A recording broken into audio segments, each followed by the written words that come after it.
Listo. Entonces, doctora María Antonieta, vamos a dar inicio. Ah, Muy buenas tardes. Es un honor darles la más cordial bienvenida a esta importante actividad académica organizada por la Academia de la Magistratura. Para iniciar esta actividad, tenemos el honor de contar con la participación de la doctora María Antonieta Sánchez García, directora académica y directora general encargada de la Academia de la Magistratura, quien nos va a brindar unas palabras de bienvenida. Muchas gracias. En efecto, doy la bienvenida a los señores ponentes y al público que hoy nos acompaña de manera virtual. Esta tarde nos engalana con su presencia para poder instruirnos en un tema tan importante y de actualidad, que es la jurisprudencia en el derecho en familia con un enfoque que se va a dar más allá del desarrollo, tal vez doctrinario, lo que muchos podemos estar acostumbrados. Vamos a ahondar en casuística y en temas de carácter prácticos, que es lo que más nos interesa aprender.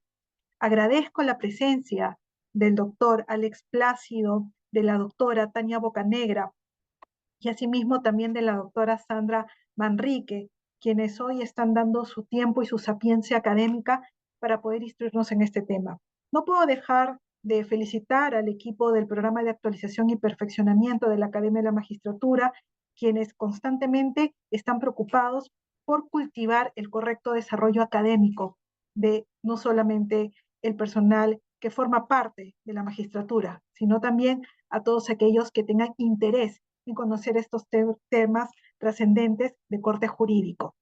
Nuevamente, agradezco la participación de las personas que nos acompañan de manera virtual y doy pase a Karen para que pueda ya dar inicio a esta conferencia y no dilatar más el tiempo, porque sé que todos están muy pendientes y a la expectativa de iniciar la conferencia y tal vez estoy aburriéndonos con estas palabras. Así que muchas gracias y adelante. Agradecemos a la doctora Sánchez García por sus palabras. Ahora vamos a dar inicio a la actividad académica. El primer tema que se abordará es la identidad filiatoria entre la biparentalidad y la multiparentalidad, a cargo del doctor Alex Plácido Pilcachagua. Antes de su exposición, vamos a compartir un breve resumen de su trayectoria profesional. El doctor Alex Plácido Vilcachagua es abogado por la Universidad de Lima, maestro en Derecho Civil con mención en Derecho de Familia por la Universidad Femenina del Sagrado Corazón, docente en pregrado y posgrado en la Universidad Peruana de Ciencias Aplicadas, la Universidad San Ignacio de Loyola, la Universidad del Pacífico y Universidad San Martín de Porres, autor de importantes libros tales como los regímenes patrimoniales del matrimonio de las uniones estables, violencia familiar contra la mujer y los integrantes del grupo familiar, presidente de la Asociación Peruana de Derecho de Familia y Sucesiones. Le damos la más cordial bienvenida, doctor Plácido. Puede comenzar con su intervención. Muchas gracias por la presentación. Mis primeras palabras de agradecimiento a la Academia de la Magistratura del Perú por esta oportunidad que me brinda para tratar un tema muy interesante y con el permiso de las damas presentes, debo señalar que yo no precisé el programa, ¿correcto? No es una falta de caballerosidad de mi parte, ¿ok? Pero atendiendo al programa, voy a comenzar, porque así se me ha pedido, con el permiso y la venia de las damas presentes. Yo tengo, y este tema lo venimos trabajando desde la Asociación Peruana de Derecho de Familia y Sucesiones, una presentación y voy a compartir mi pantalla para el efecto.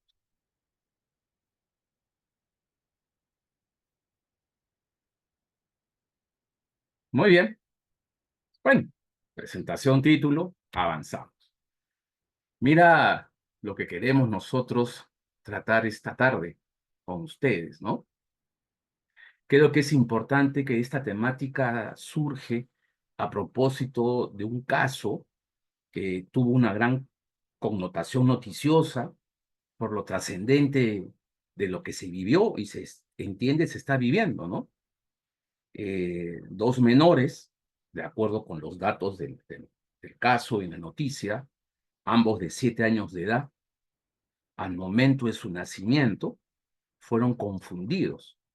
Claro, la noticia no nos proporciona cómo se produce esto en el hospital en el que nacieron, pero debemos suponer, porque esto ya ha ocurrido antes, en nuestro país, y por cierto, en varios lugares del planeta, que quede claro, no es un tema, oh, Perú, no, no, no. Este es un tema que ocurre en muchas partes del mundo, donde se acaban pues los cintillos, ¿no? Yo supongo que esto ha ocurrido, típicos que sirven para colocarlos en la muñeca, ¿no? De los recién nacidos y permitir su identificación.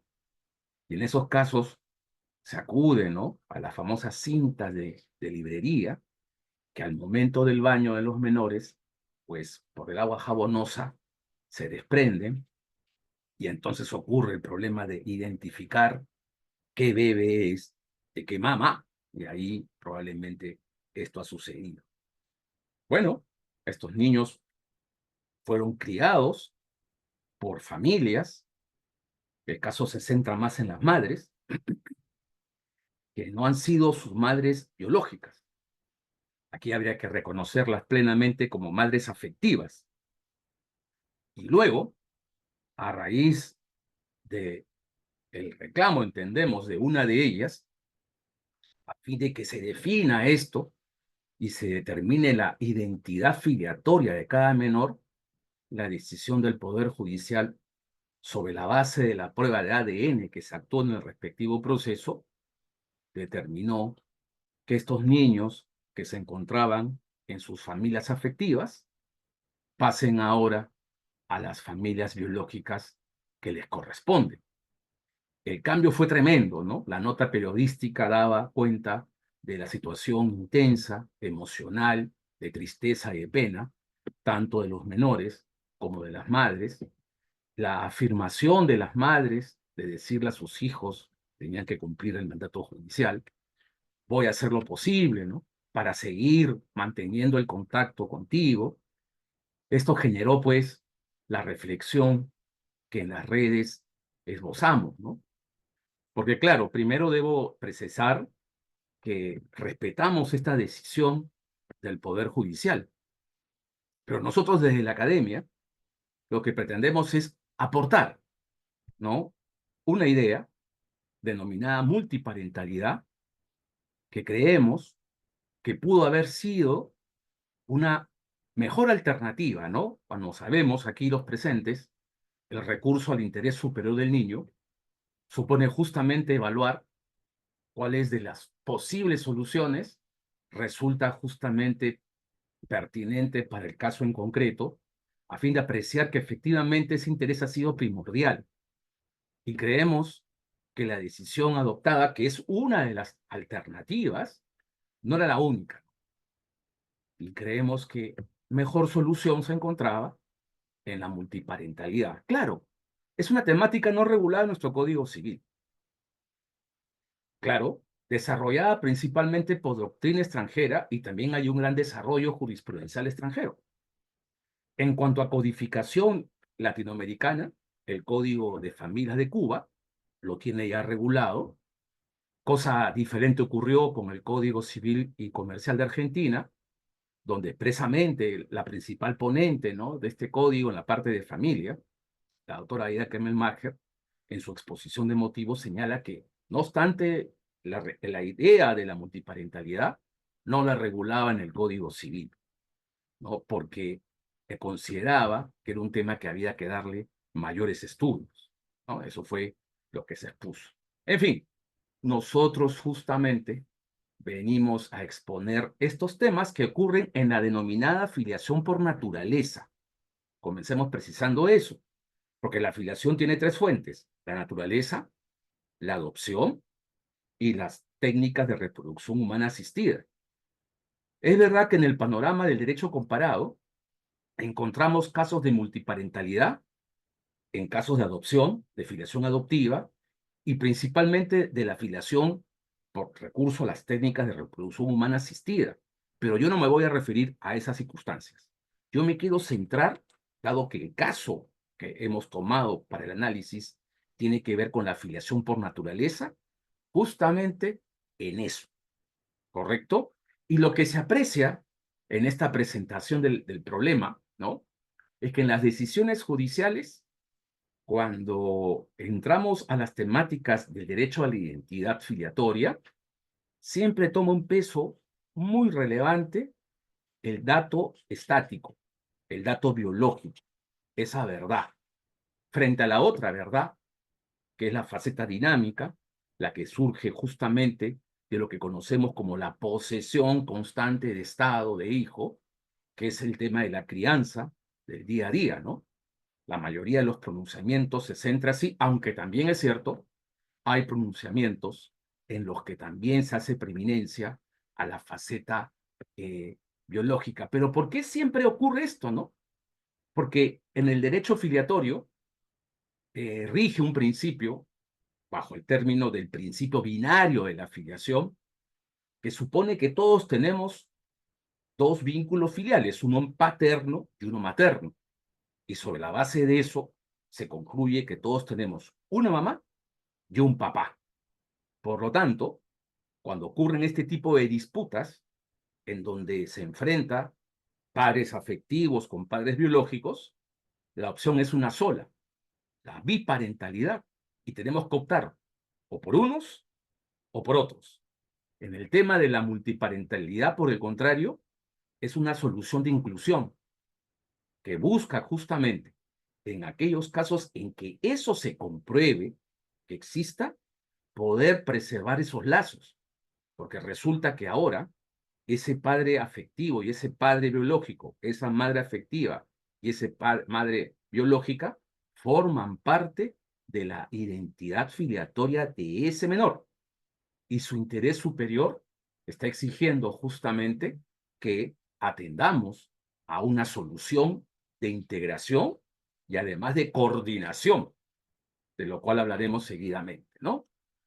Muy bien, creo que es importante, por temas de tiempo, ¿no? Dejar sentadas las bases, ¿no? De la identidad filiatoria, claramente las normas de la Constitución y de la Convención sobre los Derechos del Niño marcan estos postulados. Por un lado, en la Constitución, los principios de paternidad y maternidad responsables, ¿correcto? Y por el otro lado, en la Convención, el derecho a conocer a los padres y a ser cuidado por ellos, y también el derecho a preservar la identidad en las relaciones familiares. Estas normas han determinado el reconocimiento de que el derecho a la identidad tiene pues hoy ya definido dos facetas, una dinámica, pero una estática, la biológica, y una dinámica, la afectiva. La primera comprobada sobre el tema del vínculo basado en la prueba del ADN, y la segunda sobre ese tema de la crianza del día a día, que se resume en la legislación como la posesión constante del Estado. La organización histórica de las relaciones filiales siempre se han sustentado en este principio binario que, si bien en nuestra legislación no es reconocido de manera explícita, no hay duda de que al revisar la normatividad sobre el régimen filial en el Código Civil, se advierte su admisión implícita en muchas de estas disposiciones, lo cual sugiere que todos tenemos dos vínculos filiales, ¿no? Uno materno y otro paterno que hemos indicado.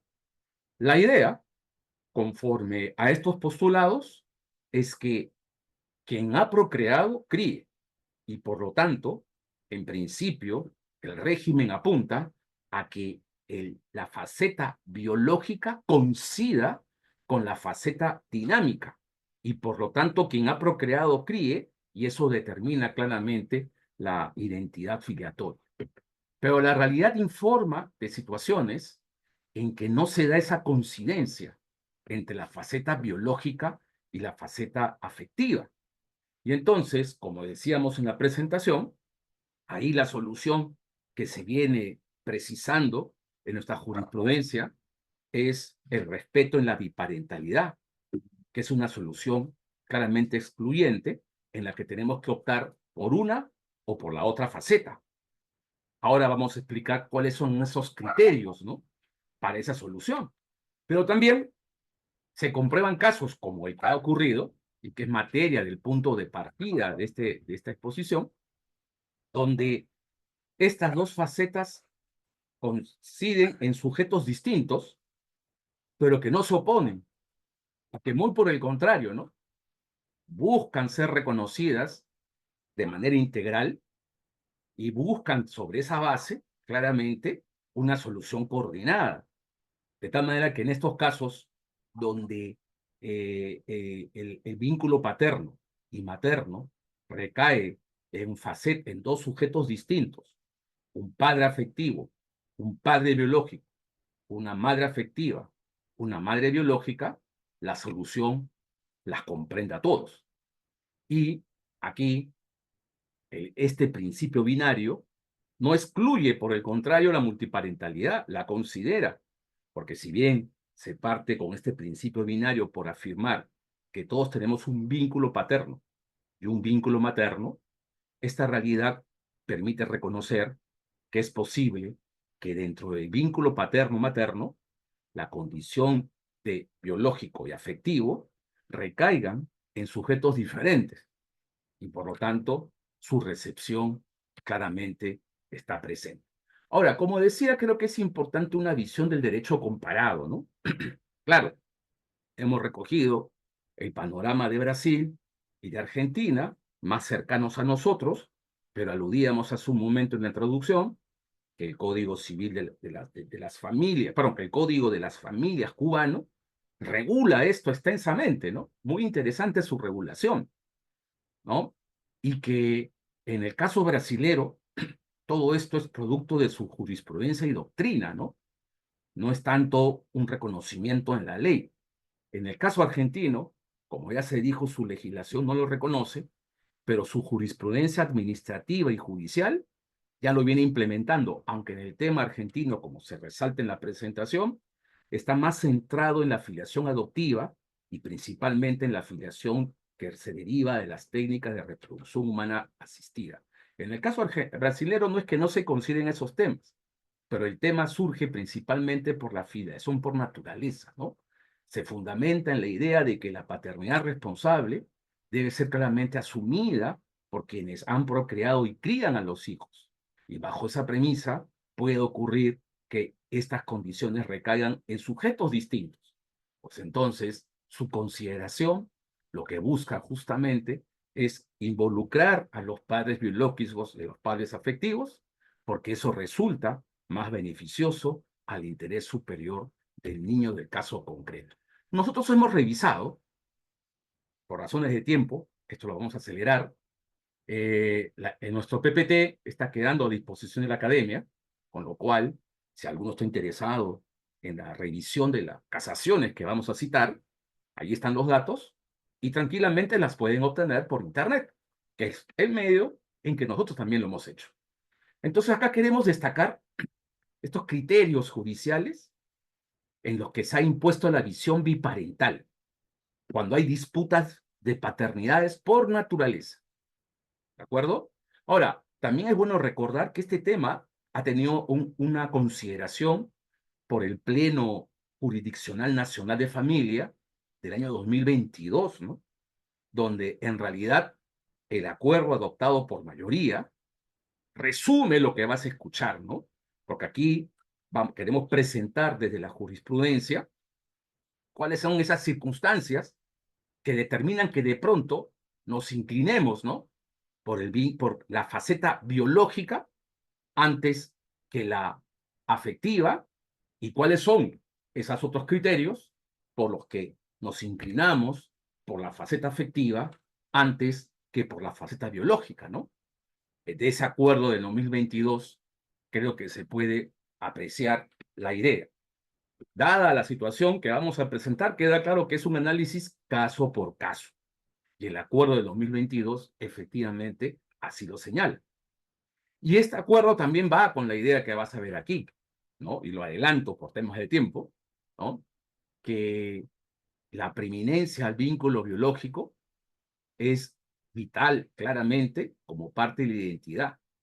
Pero cuando ya hay una posesión constante de Estado que se ha llevado en el tiempo, este va a prevalecer y por lo tanto la faceta afectiva, la dinámica, es por la que se tiene preeminencia. Esta más o menos es la conclusión de ese pleno y es lo que hemos corroborado al revisar estas casaciones. Vuelvo a repetir, ¿no? Todos estos datos, estas casaciones, esta PPT va a quedar a tu disposición, con lo cual vas a poder corroborar. Y podrías coincidir con nuestra apreciación, ¿no? Es un trabajo nuestro. Ustedes podrían tener, obviamente tienen la libertad, me queda claro, ¿no? Pero lo cierto es que al revisar estos casos, acá hay dos, acá hay otros dos, ¿correcto? En estos 4 casos, donde en esa disputa entre la faceta biológica y la faceta afectiva, ¿no? Se privilegió la primera, ha sido muy interesante, ¿no? El tema, ¿correcto? ¿Qué es lo que ocurre? En todos los casos hay un reconocimiento del hijo por quien no es el padre biológico. En todos los casos que hemos revisado, hay esa coincidencia, ¿no? Quien ha reconocido al hijo no es el padre biológico. Entonces, quien lo es, demanda impugnando ese reconocimiento. Entonces, ahí marcamos un criterio, ¿no? Primero, ¿no? Oye, el reconocimiento practicado por quien no es el padre biológico es el punto de partida.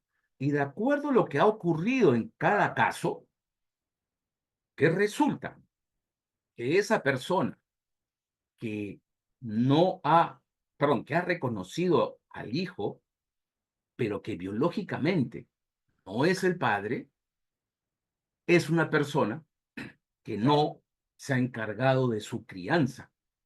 O sea, el reconocimiento formalmente existe, pero no hay el dato de la posesión constante de Estado, ¿no? Claro, las casaciones no dan cuenta de qué es lo que ha ocurrido en la relación de pareja, ¿no? De los padres o de los supuestos padres, en este caso él no lo ha reconocido. No sabemos si es un caso de reconocimiento complaciente, ¿no? Y después de que la relación de pareja se acabó, entonces yo, ¿no? No, no hay toda esta información. Pero lo que sí se tiene es que no hay ese dato acreditado en el expediente, sí hay prueba de ADN, y entonces bajo esa premisa, en estos casos se estima que ese reconocimiento vulnera el derecho a la identidad filiatoria. Y hay que ponerle preeminencia, entonces, al dato biológico, con lo cual las acciones de impugnación han prosperado. Ahora te presentamos casaciones en las que, por el contrario, se ha dado preeminencia a la faceta dinámica, la afectiva, la de la posesión constante de Estado, inclusive en casos en donde había prueba de ADN que determinaba que una de las partes era el padre, pero por el tema del tiempo transcurrido en la crianza y el entendimiento, porque el menor fue evaluado psicológicamente y además entrevistado, debe quedar claro que declaró ante la pregunta, ¿no? En el expediente se lee, ¿quién es tu padre? Claramente identificando a aquel que lo ha visto toda su vida, ¿no? En la posesión. Y el otro era un perfecto desconocido, ¿no? Entonces, en estos casos se marca un criterio, ¿no? Que también observamos. En algunos no hay prueba biológica, en otros sí lo hay. Pero lo que sí hay en todos, una posesión constante de Estado que se ha mantenido en el tiempo. Los casos dan cuenta de menores de 13 años, de 17 años, ¿no? En ese tiempo, donde entonces surge esta disputa de impugnación de paternidades, no obstante que ha sido criado 13 años, que ha sido criado durante 17 años, ¿no? Entonces, he ahí la relevancia, ¿no? Y se marca este criterio que acá lo podemos leer mejor, ¿ok? La impugnación de la paternidad de una persona no puede justificarse solo en el dato genético. Si existe posesión constante de estado de familia con el hijo en el tiempo, por lo que, en dicho caso, debe privilegiarse la faceta dinámica de la identidad filiatoria. Fíjate, ¿no? Bien interesante. Justamente como queda expuesto, ese acuerdo plenario del 2022 recoge la esencia de este resultado de nuestra investigación. Ahora, ¿no? Aquí también nos encontramos con casos en que se ha privilegiado esa faceta dinámica bajo las mismas circunstancias, ¿no? Inclusive con prueba de ADN, que confirma quién es el progenitor biológico. No obstante, es un perfecto desconocido para el hijo, quien ha sido criado 12, 13, 14 años, ¿no? Y entonces ahí la posesión constante de Estado toma un peso muy importante. Pero este caso, ¿no? Es un caso muy particular, ¿ok?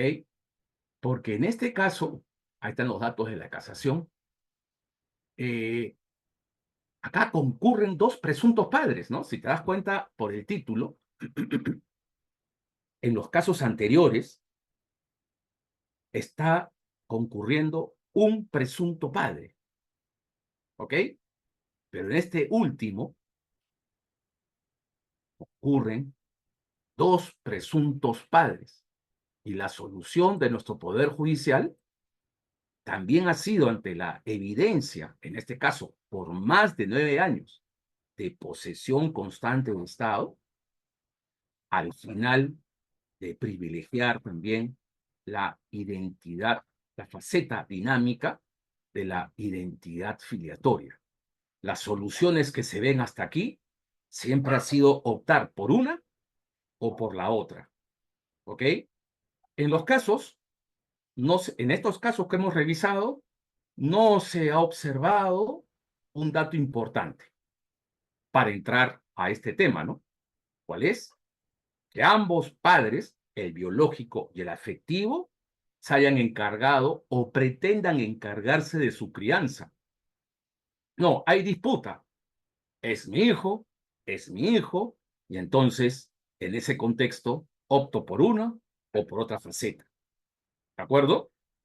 Esta forma de entender la afiliación por naturaleza, este principio binario, ha determinado que ante casos en los que de filiación por naturaleza efectivamente concurrían dos presuntos padres en la crianza, se haya desconsiderado la multiparentalidad. O sea, lo que te quiero decir que producto de esta investigación hemos encontrado pronunciamientos jurisprudenciales casatorios donde hemos visto esto, multiparentalidad, pero por la visión binaria que es la forma histórica y tradicional en que se ha organizado, ¿no? Las relaciones filiales en nuestra codificación civil, no la vemos, la desconsideramos y siempre vamos por una solución o por los padres biológicos o por los padres afectivos. Fíjate, ¿no? En estas casaciones, creo que exactamente son estas tres, sí, son estas tres, no hay más, ¿no? Resulta, ¿no? Esto que te comento, ¿no? En la primera, de Lima, el tema es bien interesante. Acá hay un reconocimiento del hijo por una persona que biológicamente no es el padre, pero esa persona se ha encargado de la crianza de su hijo. Lo mismo ocurre con el segundo caso. Es más, en el segundo caso, se trata del hijo extramatrimonial del cónyuge, correcto, que ha sido criado por el marido. ¿Ok? Entonces, ahí nos encontramos, claro, el caso primero, filiación extramatrimonial, el caso segundo, un supuesto de filiación matrimonial, ¿no? Pero en ambos se presenta el progenitor biológico, reclamando también ser, ¿no? Parte, reconocer, digamos que se reconozca su paternidad. Pero de los hechos, fluye que en el primer caso ambos padres han participado en la crianza. Un poco, ¿cómo se llevó esto? Porque la madre, conocedora de la verdad, ¿no? Eh, Cuando estaba el padre afectivo, que lo reconoció, pues el menor permanecía en ese contexto. Pero luego la madre, conocedora de la verdad, llevaba al niño al encuentro con el padre biológico, obviamente con desconocimiento inicial del padre afectivo. Pero luego, los dos se conocieron, ¿no? En ese contexto, las mismas personas que no sabían cómo tratar el tema de la multiparentalidad, ¿no? O sea, los dos se consideraban padres, la actuación procesal que tuvieron determinó justamente que se desconociera por parte de nuestra justicia esa multiparentalidad que efectivamente existía, ¿no? porque, claro, cuando tú planteas tu demanda y la manera en que vino la contestación, cada quien echaba agua para su molino. El tema de que los dos han encargado de la crianza surge de la evaluación psicológica del niño y de la entrevista con el menor, quien declara eso, ¿no? Declara que tiene dos papás, ¿no? Fulano y sutano, que su mamá lo llevaba, bueno, todo lo que hemos contado, ¿no? Claro, lo declara el niño, pero las pretensiones de las partes eran opuestas, ¿no? Y en ese contexto no se apreciaba la realidad, que ambos padres venían participando en la crianza, con pleno conocimiento en la crianza de este hijo, ¿no? Eso fue penoso. En el segundo caso, el tema se llevó por periodos de tiempo, ¿no? Mientras el matrimonio existió, el marido se encargaba de esa crianza, no obstante que biológicamente no era el suyo. La pareja se divorcia y entonces la madre entra en una relación de convivencia con el padre biológico del menor.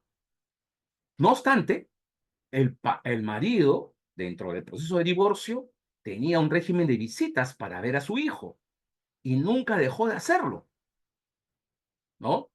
Y en ese contexto es que se le cuenta la verdad, ¿no? Al menor, oye, este es tu padre biológico, aquel es tu padre afectivo, y surge esta situación, pero que lamentablemente tampoco fue valorado como un caso de multiparentalidad por la forma en que vinieron las pretensiones, ¿no? O sea, aquí no ha ocurrido, como sucede, ¿no? En Brasil o en Argentina, en el que hay un pedido expreso de que se reconozca la multiparentalidad. No, no, no. Acá claramente las pretensiones van por los intereses de cada parte. Yo soy el padre biológico y sobre la prueba de ADN exijo que se me reconozca como tal. Yo soy el padre afectivo y sobre la evaluación psicológica y la entrevista del menor, porque ha habido posesión constante de Estado durante años, exijo que se me reconozca como tal. No han sabido enfocarlo como multiparentalidad, como para que se genere un primer pronunciamiento, ¿no? Entonces, aquí ocurre una situación muy similar a la que acabamos de exponer. ¿Listo? Muy bien, vamos acelerando. Sin embargo, estos casos, que son pocos, ¿no? Nos está demostrando que ha existido este tema de la multiparentalidad y que quizás, ¿no? Principalmente por la forma en que las partes plantean sus petitorios y su actuación procesal, el Poder Judicial tiene que emitir bajo el principio de congruencia una solución. Pero dentro de los procesos está la entrevista al menor y está la evaluación psicológica del menor, que dan cuenta que el menor reputa a estas personas como sus padres. Claro, tengo dos papás, padre biológico, un padre afectivo. ¿Debería centrarse el tema solamente en el petitorio expreso de las partes? ¿O estando ante el titular del derecho a la identidad que expresa esto y recordando el tercer pleno casatorio civil supremo, sus expresiones no son acaso un petitorio implícito de reconocimiento de la multiparentalidad? ¿No? Lo planteamos ahí como pregunta. ¿Por qué? Porque definitivamente el reconocimiento de la multiparentalidad va a redefinir nuestro régimen de filiación, ¿no? Basado claramente en el derecho a conocer a los padres y a ser cuidados por ellos, debe quedar claro que la biparentalidad encuentra también sustento en este derecho, del que se deriva el famoso principio binario que determina que todos tenemos dos vínculos filiales, uno paterno y uno materno. Pero eso no significa que pueda recaer la faceta biológica y la faceta afectiva sobre dos sujetos distintos en cada vínculo, en el paterno o en el materno, con lo cual, en realidad, la multiparentalidad también es una manifestación de este derecho. Y como queda dicho, esto se va a aplicar en determinadas circunstancias, ¿no? Y esas circunstancias principalmente se deben dar o se dan cuando hay claramente esta idea de crianza, ¿no? Conjunta o la pretendida intención de hacerla. Por eso aquí nos centramos, ¿no? En la idea de que el principio binario no desconoce el reconocimiento de la multiparentalidad, muy por el contrario lo involucra, y creemos que las soluciones, independientemente que se llegue a positivizar en alguna norma de nuestro Código Civil el tema de la multiparentalidad, las decisiones judiciales deben ser unas en las que se preserve ese triángulo afectivo. Si tengo dos mamás, una biológica y una afectiva, y con el niño, los tres hacen eso, ¿no? Un triángulo afectivo que debemos preservar, y para preservarlo de decisión judicial debe justamente involucrar una labor de integración y coordinación entre estas personas, ¿no?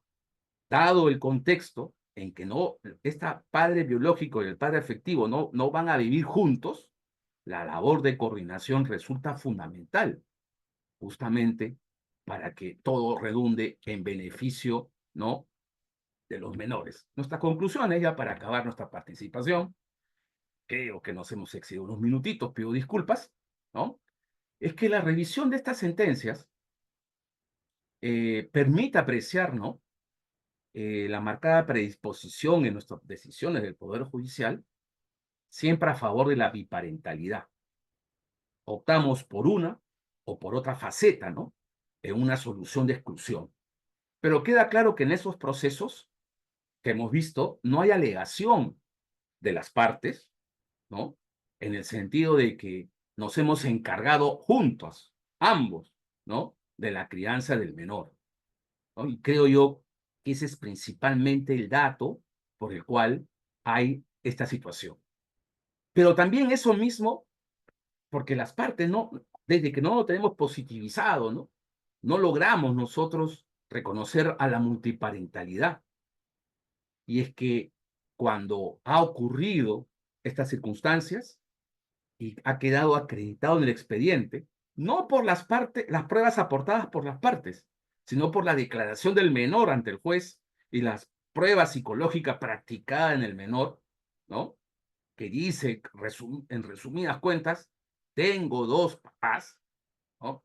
Esa situación, para nosotros los adultos, lo entendemos como algo que no está bien, porque todos tenemos una mamá y todos tenemos un papá. Y entonces, bajo esa consideración, estimamos que tenemos que resolver el conflicto optando por una faceta o por la otra. Y no vemos que hay una solución de integración en la que podemos involucrar precisamente, ¿no?, a este padre afectivo, a este padre biológico, a esta madre afectiva y a esta madre.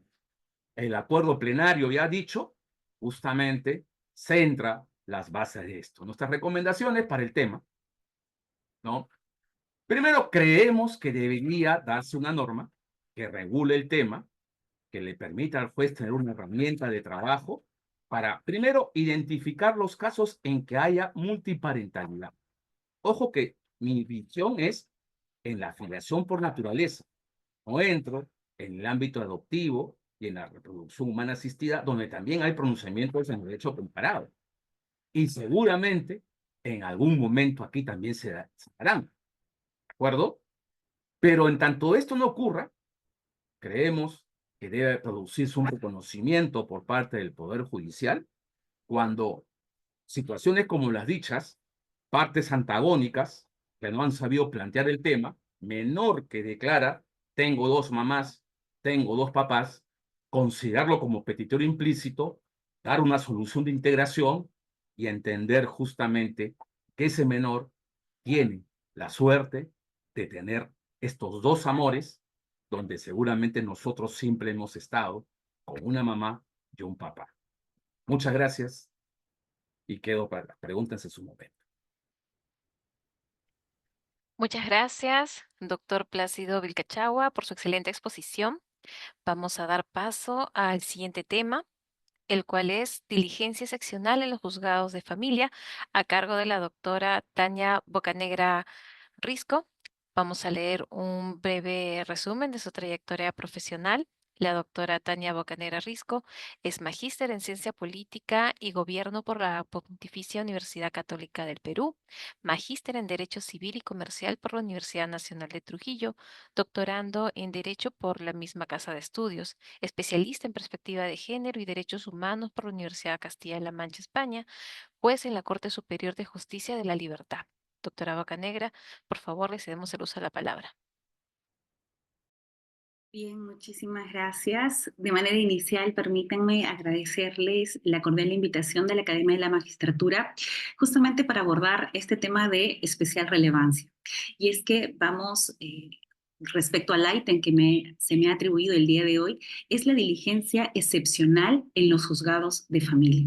Y es que corresponde muchas veces relacionar la diligencia excepcional con la exigencia en los operadores de justicia en el que tendrían que tener una mayor celeridad en la tramitación de los procesos. Sin embargo, ese concepto o esa premisa no se ajustaría realmente a lo que se busca actualmente para poder dar una solución a partir de un abordaje integral de un conflicto familiar o de una pretensión que se ha llevado dentro de un espacio judicial específicamente relacionada con un grupo vulnerable de especial protección como son los niños, niñas y adolescentes. Además, que referirnos a la diligencia excepcional no solamente estaría relacionado, como bien les he indicado, a esta exigencia de celeridad por parte del operador de justicia, sino también a visibilizar dentro del desarrollo de este proceso judicial algunas situaciones de vulnerabilidad en el que puede recaer, adicional al grupo etario en el que se encuentran los niños, niñas y adolescentes, algunas otras situaciones que puedan conllevar a la aplicación de una tutela diferenciada. Asimismo, el hecho de esta no visibilización, ya sea por parte del juez o a partir de la participación y colaboración o coadyuvar dentro del proceso con la participación de los abogados como tal dentro del proceso, podría conllevar incluso a que estos operadores de justicia puedan ser sometidos a ciertas responsabilidades por su no aplicación. Entonces, este matiz de la diligencia excepcional va a tener, claro, un origen en el que voy a detallar en las diapositivas que he preparado para el día de hoy, en el que se justifica no solamente una aplicación a partir de la dación del reglamento de la Ley del Interés Superior del Niño, sino que surge como una exigencia a partir de estándares internacionales bien delimitados en los que los operadores de justicia asumimos esa responsabilidad de su aplicabilidad. Bien, si me permiten compartir pantalla. Justamente el título de la exposición, igual que en el caso señalado por el doctor Alex Plácido, el maestro, que nos ha permitido en esta oportunidad explayarnos un poco más a partir de nuestra experiencia en el espacio judicial, es justamente tiene un inicio a partir de una nueva visión del derecho de familia. Y es que normalmente estamos ahora, esta tendencia a hablarnos de una cierta evolución del derecho de familia, sino partir, incluso los operadores de justicia, de una deconstrucción del derecho de familia con premisas que muchas veces son ya anacrónicas a los contextos actuales y a las nuevas tendencias de este derecho de familia. Dentro de esta línea evolutiva hemos pasado por un Estado de Derecho, posteriormente a un Estado constitucional de Derecho y ahora a un Estado convencional. Brevemente voy a referir ello. Y dentro de la constitucionalización del derecho de familia y este surgimiento de un derecho procesal de familia es que se apertura, se da este espacio a una tutela diferenciada a partir de la visibilización de situaciones que permitan que estos operadores de justicia puedan trabajar incluso con una diligencia excepcional. Recordemos incluso que para casos en los que no tenga como intervinientes niño, niño, adolescente, podríamos hablar de una debida diligencia como estándar internacional. Pero cuando recae justamente en este grupo de especial protección por el grupo etario en el que se encuentran, hablamos de diligencia excepcional. A partir de la constitucionalización del derecho de familia, podemos identificar que efectivamente se ha dado una intensa reforma legislativa a partir de estos ordenamientos centrados en tratar de potenciar estas instituciones de familia, institución que todavía se mantiene regulada dentro de nuestra codificación civil y que las normas adjetivas que son de aplicación también están relacionadas con reglas bastante estrictas que no se ajustan realmente a esta nueva visión del derecho de familia. Adicional a eso, también surge el hecho de los nuevos criterios interpretativos cada vez más intensos. Sin embargo, esta contribución dentro del espacio o desde el espacio judicial, a partir de la emisión de senda jurisprudencia en el que ya se viene utilizando esta diligencia excepcional y que incluso tal vez no tiene una real publicidad para que otros operadores de justicia también puedan encontrar alguna cierta similitud en algunos casos, lejos de generar cierta igualdad de casos, porque la amplitud de los casos referidos a niños, niñas y adolescentes dentro de un contexto familiar realmente tendría que asumirse con una particularidad especial de lo que nos exige el interés superior del niño. Sin embargo, esta sumatoria de criterios que se vienen desarrollando a partir de la jurisprudencia coadyuva y es una urgencia, una necesidad que no esperemos ciertas modificaciones o ciertos avances legislativos. Por ejemplo, este año con la ley 32228 ha surgido también una cierta polémica el 8 de enero de este año, del 2025, en el que una regla adjetiva trata de incorporarse a partir de la aplicación de nuevos principios del derecho de familia, entre comillas nuevos, porque ya se venían aplicando dentro del espacio judicial, pero trata en esta suma de esfuerzos de que los operadores de justicia puedan ya no restringirse a simplemente la literalidad de algunas normas o manejar algunas normas adjetivas muy estrictas, sino que se flexibilice de alguna manera y que se pueda tener esta justificación por parte del operador de justicia para poder resolver un caso a partir de la visibilización de una situación de vulnerabilidad. Eso dice textualmente la 32228, identificar esa categoría vulnerable y a partir de eso aplicar ciertos principios que justificarían ya una autonomía real del derecho de familia y procesal de familia. Y es que las situaciones nuevas en las relaciones familiares deberían ser abordados con esa misma dinámica. Sin embargo, la dinámica va a ser mucho más rápida y va a ser imposible que pueda ser todo ello normativizado, por lo que el papel que debe jugar el operador de justicia tiene que ser justamente a partir de esta diligencia excepcional poder abordar integralmente un conflicto y centrarse con un enfoque principal, que es el enfoque centrado en el niño, niña o adolescente.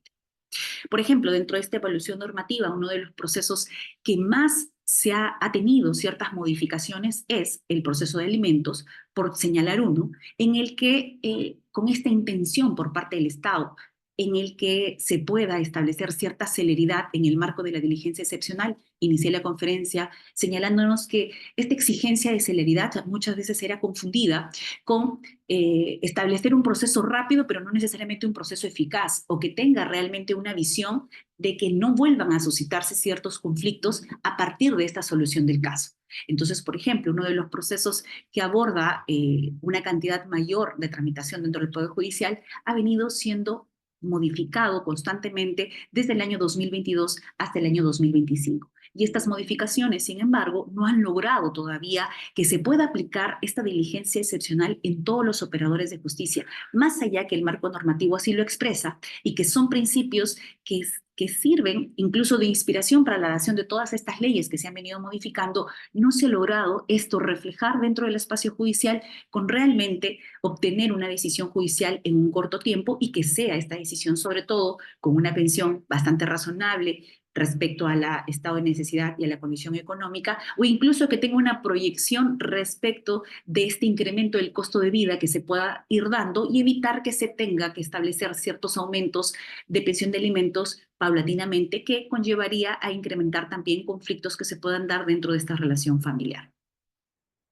Dentro de estos principios que se ajustan y que realzan el hecho de la exigencia de una autonomía del derecho de familia, va a ser efectivamente el impacto en el derecho de la infancia y la adolescencia, esto es relacionado con la diligencia excepcional, porque va a permitir el reconocimiento estricto de un niño como sujeto de derecho, así como la aplicación del interés superior del niño en la medida en que deba procurarse la prevalencia de este interés superior en el desarrollo de los procesos. Asimismo, debe garantizarse el principio de autonomía progresiva, que establece justamente que los niños, niñas y adolescentes tienen una capacidad de ejercicio de acuerdo a su edad y su grado de madurez. Aquí debo resaltar que una problemática real o una problemática aparte, incluso que nos conllevaría a una exposición de mayor amplitud de tiempo, es qué es lo que realmente el Estado busca con nuestra niñez y nuestra adolescencia, dado que el marco normativo de la capacidad jurídica en el espacio civil no es realmente coherente con las exigencias incluso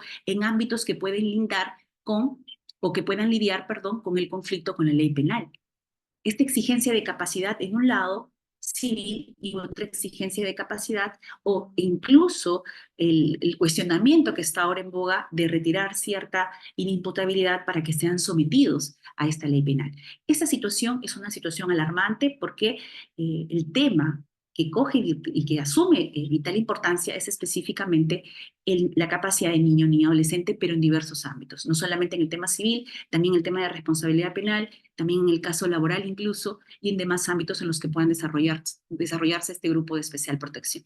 Asegurando también el principio de ser oído, que no debe ser confundido con el simplemente asegurar la participación del niño en una audiencia. Y eso, por ejemplo, en la casación 2365-2017 Cusco, la Corte Suprema precisó que el derecho del niño a ser oído no se agota con su sola presentación al tribunal. Muchos de los jueces que no actúan diligentemente respecto a ese momento esencial al dar y materializar la participación del niño ni adolescente, tiene que no solamente ser materializado a partir de su participación, sino que el derecho a ser oído involucra a que también se traslade esa información a la decisión como tal. Y tampoco debe ser confundida con aceptar los deseos del niño como tal, porque los procesos relacionados con materia familiar, específicamente niño, niña, adolescente, no se agotan con la entrevista. El proceso tendría que estar sometido también a algunos otros medios probatorios adicionales que permitan, dentro de un abordaje integral, establecer qué es lo que realmente puede constituir el aseguramiento del interés superior del niño.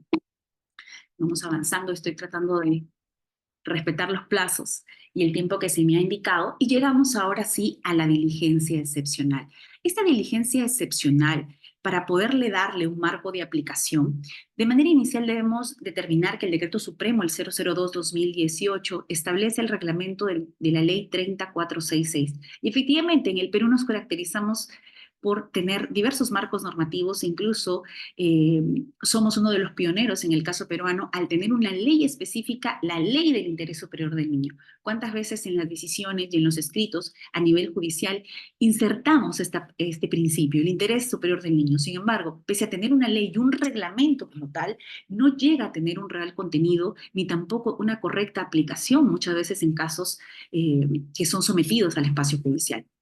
Y es que lo que nos determina la diligencia excepcional como tal es la actuación del Estado que exige una mayor celeridad, cuidado y responsabilidad por las posibles afectaciones que se pueda ocasionar a una niña, niño o adolescente para adoptar una medida oportuna y eficaz para el ejercicio de sus derechos, teniendo en cuenta las circunstancias que lo rodean o que las rodean y afectan. Una valoración objetiva del impacto de estas decisiones en sus derechos, que va a conllevar a que justamente esta decisión no solamente sea oportuna, sino también que deba ser revisada constantemente. Qué importante relacionar lo que determina la diligencia excepcional dentro del reglamento del interés superior del niño, como por ejemplo el caso abordado a partir de lo que ha expuesto el maestro, el doctor Alex Plácido del Cachao, en relación a este caso bastante mediático, en el que debemos cuestionarnos si es que se aplicó ¿no? de la diligencia excepcional en la tramitación de ese proceso.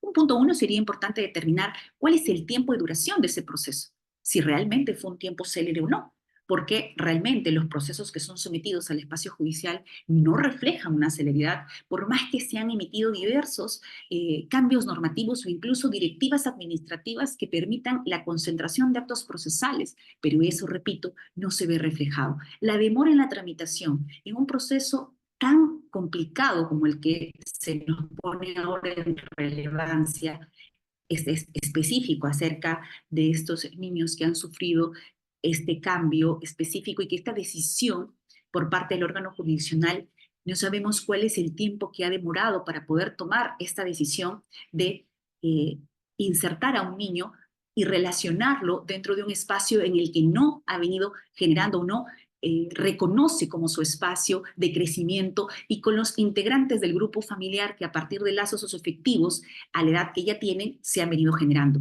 Este cambio o trastocar dentro de este espacio del niño podría también evidenciar una falta de diligencia por parte del operador de justicia en el que no solamente se debe centrar en la rapidez o celeridad de la tramitación del proceso, sino centrar a partir de un enfoque centrado específicamente en el adolescente o en este caso en el niño niño adolescente, qué es lo que resultaría ser más beneficioso para ellos. Y dentro de este proceso tiene que identificarse también este acompañamiento, esta justicia de acompañamiento que debe dársele a estos niños en los que no se agota en una decisión, sino que posterior a la emisión de esta decisión, todo proceso de familia tiene que ser sometido a una supervisión y control de cumplimiento de decisión, pero con acompañamiento, incluso tratar de interrelacionar la actuación inmediata de los equipos multidisciplinarios para poder ir estableciendo cierta gradualidad a partir de la eficacia de la decisión. Entonces, esta diligencia excepcional va a establecer ciertos supuestos que nosotros, no solamente en el caso en comento, sino a partir de todos los casos que son en los que participan niños, niñas y adolescentes, tienen que tener un enfoque centrado primero en una solución integral del conflicto. No es solamente, ya que hemos hablado de este caso, es entregar al niño con su respectiva madre biológica y no analizar los efectos que podrían tener o el impacto negativo que podría tener esa decisión sin un acompañamiento respectivo, en este caso un acompañamiento psicológico, o que se pueda generar dentro de este enfoque de multiparentalidad, se pueda generar también esta relación o fortalecer la relación socioafectiva con los integrantes del grupo familiar socioafectivo que se viene a gestar a partir de los integrantes que no necesariamente tienen este entroncamiento por el componente biológico. Adicional a ello, urge que una vez dada la decisión judicial, se pueda someter a una supervisión y control de cumplimiento de esta decisión o incluso que pueda ser, a partir de una variabilidad de una decisión, establecer una adecuación que más se ajuste dentro de una cierta progresividad del desarrollo o cumplimiento de una ejecución. Es decir, si hubiese podido establecer que exista un tiempo previo para una cierta adecuación y que posterior a ello pueda darse, siempre y cuando los informes del equipo multidisciplinario determinen que ya existe esta menor o se reduce el impacto negativo en el niño para poder optar una decisión diferente. Adicional a eso, otra regla que puede materializar la diligencia excepcional está relacionada también con el principio de litis abierta, es decir, esta relativización de la congruencia que también no solamente se da en el caso incomento, sino en todos los casos, y ya nuestro tercer pleno casatorio nos abrió esa puerta para establecer cierta relativización de la congruencia procesal, es decir, insertar nuevas pretensiones o incluso a partir de este aseguramiento del derecho a ser oído del niño, si el niño, como durante lo que se ha expuesto a partir de los medios de comunicación, o los niños han venido sosteniendo ese reconocimiento del concepto madre, no relacionado con la madre biológica, sino con la madre de crianza, debería establecerse este principio de litis abierta para que incluso se pueda insertar, porque ¿cuál es realmente lo que busca o cuál sería la pretensión de este niño que también es un sujeto de derecho dentro de esta relación? Podría darse incluso la posibilidad de la presencia de un abogado de oficio para este niño que pueda defender su real pretensión, lo que él desea expresar. Yo quiero estar cerca a mi madre de crianza o yo quiero continuar teniendo este lazo con mi madre de crianza. ¿Quién asegura esa pretensión de este niño dentro del desarrollo de este proceso judicial? Si es que la madre tenía una pretensión diferente o las partes que iniciaron este proceso tenían una pretensión diferente, entonces corresponde asegurar el derecho del niño o de los niños realmente a lo que se ajuste a lo que ellos buscan o esperan dentro de este proceso judicial. Entonces, esto permite esta apertura para este aseguramiento de derechos. Adicional a eso, la diligencia excepcional también puede verse materializada con una correcta identificación de una proyección de una solución integral del conflicto. Claro está de que el derecho de familia realmente tiene claro que llevar al espacio judicial, esta relación que ya se encuentra tal vez quebrada, en el que existen integrantes del grupo familiar en los que se pueden ver afectados con esta decisión, la opción de resolver dicho conflicto, si es visto como un conflicto humano como tal, y que solo tomando en consideración la dilación de este proceso que ha podido conllevar 3 años o 4 años, ha ido gestando nuevos conflictos dentro de ese desarrollo. Adicional a que ha tenido que verse expuesto dicho conflicto a más de un operador de justicia, tanto a nivel de instancia, puede ser a nivel de paz letrado, el conflicto va siendo agudizado, queremos ya ver no solo el tema de alimentos, sino también el tema de tenencia, ya lo vemos en un juez especializado. Adicional a ello, en la demora de la tramitación puede darse algunas situaciones de violencia contra la mujer integrantes del grupo familiar, nuevamente ese conflicto puesto en conocimiento ahora de otro juez especializado, pero jueces diferentes. Entonces, con esa proyección a la solución del conflicto, podría ser, a partir de la diligencia excepcional, algo que, por ejemplo, se vio reflejado en el expediente 2484-2023, en la que, en razón del interés superior del niño, se permitió que un proceso que tiene diferentes competencias, como es la afiliación, la tenencia y la pensión de alimentos, puedan ser examinadas dentro de un mismo proceso.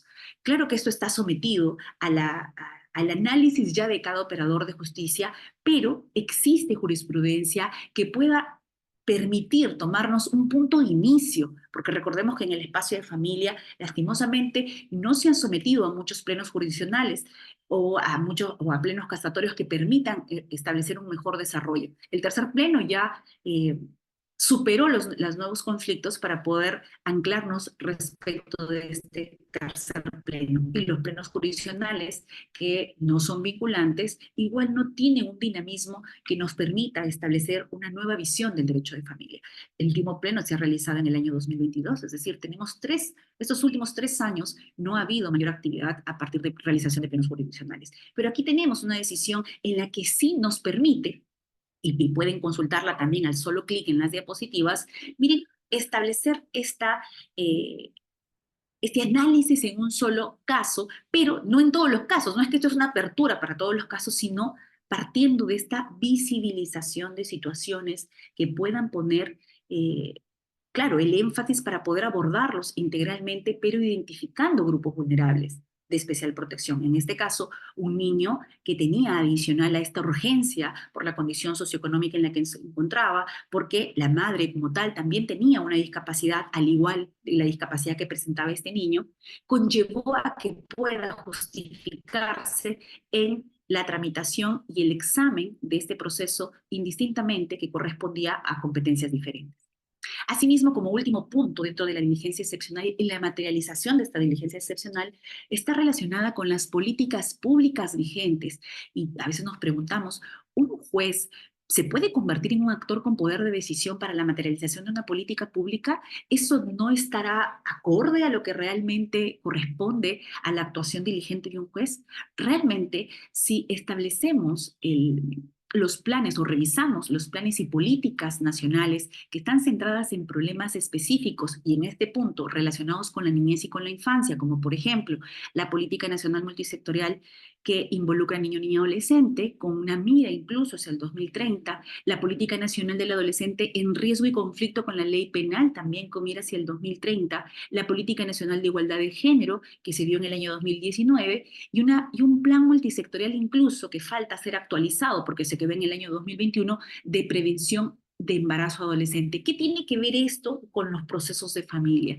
Tiene mucho que ver porque son políticas relacionadas con nuestra niñez y nuestra infancia, y que, por ejemplo, el tema específico del embarazo adolescente, ¿qué pasaría si con la diligencia excepcional un operador de justicia, que un caso por alimentos, que puede ser a través del artículo 46, se le da capacidad para que el adolescente pueda pedir los alimentos sin necesidad de tener un representante, pueda de manera directa? ¿Qué pasa si ese adolescente tiene 16 años, solicita los alimentos, o esta adolescente que acaba ya de dar a luz, ya culminó este embarazo, y dentro de la actitud diligente, ¿podría un juez preguntarle si se encuentra actualmente estudiando o ha generado una deserción escolar? Podría darse con una actitud diligente o con la diligencia excepcional, porque tenemos un plan multisectorial vigente en el que puedo enlazar, adicional a la pretensión que voy a dar de alimentos, que eso no tendría por qué variar, voy a insertar algo que el adolescente, una visibilización de una situación particular, que hay una deserción escolar de esta persona que está pidiendo los alimentos. ¿Por qué no enlazarlo con la autoridad? Porque nosotros somos como un ente receptor que puede derivar de manera inmediata, si es que también lo podemos ejecutar nosotros de manera directa, claro, pero podemos establecer este enlace con la entidad correspondiente y a noticiar a la entidad correspondiente, llámese Ministerio de la Mujer, llámese, por ejemplo, incluso el mismo centro educativo en el que venía cursando, que no han dado cuenta de la deserción escolar de esta adolescente. O como, por ejemplo, en el tema centrado de la Política Nacional del Adolescente en Riesgo y Conflicto con la Ley Penal, en las problemáticas que exige, de acuerdo a este grupo, y por ejemplo, informes sobre hacinamientos también en los centros juveniles o que no se dan dentro de los centros juveniles realmente las condiciones para que puedan abordar a estos niños, niñas y adolescentes. A partir de una diligencia excepcional, por ejemplo, se podrían dar algunas situaciones específicas para aquellos casos ya de alto impacto en el que se involucre el retiro de ese adolescente para ser insertado, incluso desarraigado de su zona específica, porque los centros juveniles tenemos 36 superiores cortes de justicia, pero solamente tenemos, creo que es menos de, acá tengo la estadística, no sé si le he anexado, menos de 18 centros juveniles a nivel nacional. Entonces no satisface y esto va a generar que exista que se desarraigue a este adolescente y el contexto y el cumplimiento de esta cercanía como parte del proceso de mejora de este adolescente que ya no tiene contacto con su familia y que está en una situación de escasos recursos, en la que la familia, para poder visitar a este adolescente que se encuentra en un centro juvenil a una distancia de más de 10 horas, va a conllevar a que se vea doblemente vulnerable o doblemente afectado. Entonces, con la diligencia excepcional nos permite visibilizar esas ciertas situaciones que podrían conllevar a un nivel de vulnerabilidad mucho mayor. Adicional a eso, por ejemplo, no sé si estoy en el tiempo ya, unos minutitos aquí, quiero terminar. Estoy dejando dos también expedientes que han sido tramitados, por ejemplo, en este caso en la Corte Superior de Justicia y la Libertad, que mencionaba un poco el tema de la afiliación socioafectiva con la participación de un abogado del niño, un abogado en el que este niño en audiencia da a establecer o establece que él reconoce como padre, como abuelo, como tío, como hermano, a los que no tienen el entroncamiento biológico como tal, que ya fue determinado dentro del proceso, pero se requiere que este niño siga teniendo contacto con las personas que él considera sus integrantes del grupo familiar a partir de esta afiliación socioafectiva. Entonces, en este expediente 2914 se ordena justamente que existe este abogado del niño que pueda defender lo que realmente él quiere y que no se ajusta a las pretensiones de, en este caso, la parte demandante y la parte demandada. Asimismo, por ejemplo, el hecho de que no solamente, como les había comentado, que un niño se encuentre participando dentro de una audiencia satisface la exigencia del derecho del niño a ser oído como tal, o que también tiene que establecerse cierta diferencia con solo escuchar los deseos de este niño, que tampoco podría justificar una decisión centrada en su interés superior. Eso también lo podemos analizar en la casación 2365-2017 Cusco. Y como les había señalado, necesitamos impulsar y que se retomen estos plenos jurisdiccionales que tal vez demoran mucho en gestarse. Tenemos aquí plenos relacionados al 2020, al 2021, que el último que ha sido ya en el 2022 relacionado al temas de violencia, pero ya no tenemos más plenos jurisdiccionales y es importante que a partir de la predictibilidad de las decisiones judiciales se nos permita ser partícipes o que se fomenten esta realización de plenos jurisdiccionales. Muchísimas gracias por su atención.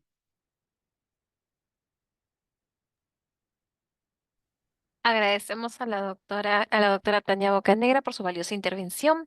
A continuación, aún vamos a abordar el tema la identidad dinámica y el principio binario de filiación a propósito de la sentencia sobre el cambio de niños, a cargo de la doctora Sandra Manrique Orteaga. Presentaremos un resumen de su trayectoria. La doctora Sandra Manrique Urtiaga es abogada por la Universidad Nacional de Cajamarca, maestra en Ciencias con mención en Derecho en la línea de Derecho Civil y Comercial y doctora en Derecho por la Universidad Nacional de Cajamarca, máster en Familia e Infancia por la Universidad de Barcelona, España, miembro de la Asociación Peruana de Derecho de Familia y Sucesiones, miembro de la Asociación Peruana de Derecho Constitucional, conciliadora extrajudicial, árbitro, ponente en eventos académicos nacionales e internacionales con publicaciones de libros y artículos científicos en revistas especializadas. Actualmente directora de Escuela de la Facultad de Derecho y Ciencias Políticas de la Universidad Nacional de Cajamarca. Doctora Manrique, se le cede el uso de la palabra.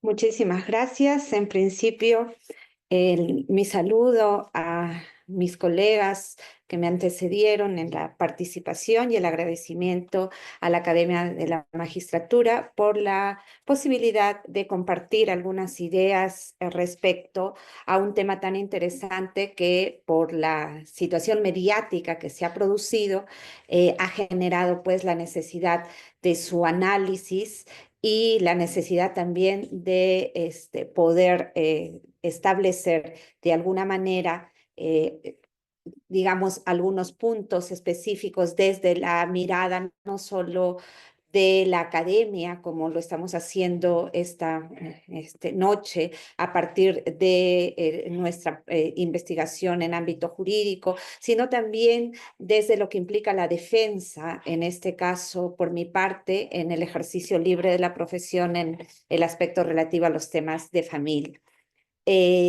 Me permito en este momento compartir el PPT. Agradecería me comenten si puede visualizarse para Sí, correcto. poder verificar. Listo. Entonces voy a ampliar la presentación. A ver, espero que pueda realizarse. Muy bien. Este tema relacionado con el cambio de niños que se ha producido en este mes, el pasado mes de marzo en nuestro país, ha generado una serie de situaciones, de calificaciones y de sentimientos, diríamos yo, encontrados y de repudio en muchos de los casos respecto a circunstancias fácticas que como humanos, pues evidentemente se pueden presentar y se van a seguir presentando y se seguirán presentando. Y he allí la necesidad de una respuesta adecuada, pero sobre todo de una respuesta pensada en clave de derechos fundamentales de niños, niñas y adolescentes. En este sentido, la denominación de mi participación parte por establecer el aspecto relativo a la identidad dinámica y el principio binario de filiación como ejes en realidad para el análisis de lo que ha ocurrido en este caso y para también la presentación de algunas ideas relacionadas con el abordaje de casos como este. Sí, a propósito justamente de esta sentencia del cambio de niños. En ese sentido, he considerado necesario el poder estructurar mi intervención a partir de 5 ejes básicos que me permitirán ir acercándome a el análisis específico, el abordaje del caso, pero también la necesidad de entenderlo en su contexto amplio, ¿no? Y allí verificamos la estructura en el sentido siguiente.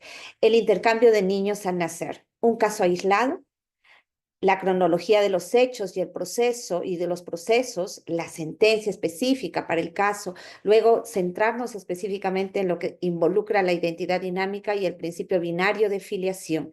Y el ensayo de una propuesta o de una respuesta, en este caso, en atención a la consideración de los niños, niñas y adolescentes como sujetos plenos de derecho y su interés superior. El intercambio de niños al nacer, un caso aislado. Ya lo decía nuestro maestro Alex Plácido hace un momento, este no es un caso único. No solo ha pasado en nuestro país, sino es una situación que podría o que se ha presentado incluso a nivel internacional, porque la dinámica humana es así, evidentemente por las razones que fuesen. Los errores, las negligencias son parte de la vida en coexistencia y de la vida humana como tal, y por lo tanto se van a seguir presentando este tipo de casos, ¿no? He ahí la necesidad de idear y verificar respuestas adecuadas. Y ello me ha permitido por lo menos ubicar 4 de estos casos que son narrados y de los que tenemos en conocimiento a partir efectivamente de la prensa o de las instituciones involucradas. Ya en el año 2016, el Ministerio Público hablaba de una investigación que se inició en torno a la necesidad de establecer si un bebé corresponde o no a un matrimonio determinado. En el año 2019, el Ministerio de Justicia logra establecer, en todo caso, que las madres de bebés intercambiadas puedan recuperar a sus hijas verdaderas, un caso de Barranca. En el año 2019, en la provincia piurana de Chulucana, se denuncia también la posibilidad de un cambio de bebés en dicho hospital. En el año 2024, en el Cusco, padres denuncian un presunto cambio de bebés en hospital específico, ¿no? Y el último caso, que evidentemente ha sido un caso límite, un caso muy mediático, pero además un caso que creo que ha movilizado y ha sensibilizado a todos los actores involucrados en la protección de derechos de la infancia, desde la judicatura, evidentemente con la labor más importante, y el Ministerio Público también con la labor importantísima de participar en la administración de justicia, hasta los otros actores que definitivamente conforman un papel determinante también en la manera como se resuelven los procesos relacionados con niñez y adolescencia. Me refiero a los abogados de la defensa, que muchas veces pasamos desapercibidos en asuntos en los cuales gran parte de cómo se conduce ese proceso tiene que ver con la especialización en el área del derecho de familia, la sensibilización y el conocimiento específico de los procesos respectivos, y sobre todo de la necesidad de entender que todos los actores involucrados tenemos que tener como centro de atención a niños, niñas y adolescentes, porque son de ellos los derechos que se discuten. Me he permitido mirar un poco la cronología de los hechos y los procesos, porque no es un solo proceso, a efectos de entender el contexto de manera integral, para saber también cómo es que se actuó y se abordó este caso, y para verificar las omisiones en todo caso que se pudieron haber presentado y que generaron esta decisión impactante, y también la necesidad de verificar algunas circunstancias que tendrían que merecer probablemente reforma legislativa, pero además la necesidad de verificar con qué otras herramientas de orden procesal podríamos darle respuesta jurídica, aun cuando no tengamos norma legislativa específica para el caso concreto, como ha venido respondiendo la jurisprudencia en el derecho de familia en los últimos años. Y así la cronología de los hechos y el proceso nos muestra una situación básica.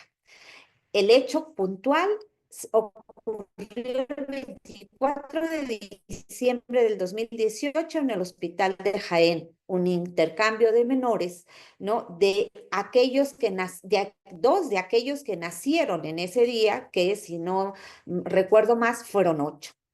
Eso se descubrió por una situación, podríamos decir hasta casual, y alimentos de una de las madres respecto a su menor hijo. ¿Sí? Ella demanda efectivamente la filiación extramatrimonial de su niño y alimentos como tal en la pretensión específica que el ordenamiento procesal nos permite, y oh sorpresa, el resultado de la prueba de ADN trae como una situación totalmente fuerte de que ese niño no tenía vínculo biológico ni con mamá, ni mucho menos con papá. Eso ocurrió en el año 2021. Esta situación dio lugar a una investigación tutelar impulsada por la Fiscalía en Jaén, dada la negligencia que se habría producido en el hospital de Jaén, y esto empezó el 2 de noviembre del 2022. En esa investigación se recibió la declaración de ambas madres el 29 de noviembre del 2022. Y en esas declaraciones ambas madres relatan, y una de ellas incluso señala que ella indica haber dicho a una de las enfermeras que ese niño que le estaban entregando no era suyo. También lo indica desde aquella fecha, 2022, en su relato lo precisa. La otra madre señala también las circunstancias en las cuales dio a luz a la criatura, y además cómo se produjeron los hechos, sin hacer atingencia a situaciones que la hayan hecho dudar específicamente de la maternidad en términos concretos. En esa investigación tutelar se practican las pruebas de ADN el 20 de enero del 2023. Nótese las fechas que para mí me parecen son un dato importantísimo. 20 de enero del 2023. Seguidamente, el 4 de marzo del 2024, se interpone un proceso de impugnación de maternidad. Este proceso de impugnación de maternidad y genera una contestación y reconvención y es con fecha 17 de abril del 2024 y es respecto a este proceso que se ha emitido la sentencia que se ha ejecutado de manera reciente y que dispone pues el intercambio de los dos o la entrega de los niños a sus respectivas madres biológicas. Pero hay un dato trascendente aquí que es importante resaltarlo. Ha existido y existe porque continúa en trámite un proceso tutelar iniciado por el Ministerio Público, el fiscal de familia de Jaén, el 20 de julio del 2023. Este proceso iniciado por el fiscal de familia el 20 de julio del 2023 lo denomina como demanda tutelar. Y su pedido específico fue el siguiente: demanda tutelar a favor de los menores a efectos de que su despacho determine la entrega progresiva de los mencionados menores a sus padres biológicos y disponga el respectivo soporte psicológico a ellos y a sus padres. Y señala, si bien es cierto, no estamos ante una situación de desprotección familiar, porque lo hace bajo la vigencia del decreto legislativo 1297, sin embargo, dice el fiscal, de los hechos se advierte que es necesario se realicen diligencias tendientes a la integración progresiva de los menores a sus familias biológicas.